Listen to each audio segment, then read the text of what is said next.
મારું નામ પટેલ કનુભાઈ નારાયણદાસ છે અને યોગમાં લગભગ 11 મહિનાથી રેગ્યુલર યોગમાં આવું છું અને બધાને દરેકને યોગ કરવો એ ખૂબ જરૂરી છે. આ સમયમાં ખાવાનું બીજું ત્રીજું બધો પ્રોબ્લેમ થતા હોય છે.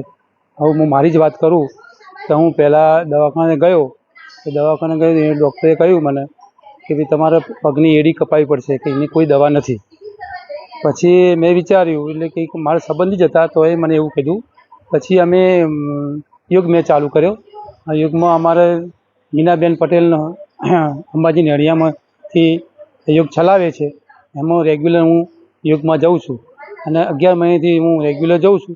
તે મારે બધું દર્દ, બીપી હતી, ડાયાબિટીસ હતી, એ બધું નોર્મલ થઈ ગયું છે અને પગે એડી નહોતું ને એ પણ ચાલી નહોતો શકતો, એ પણ ચાલતો હું થઈ ગયો છું.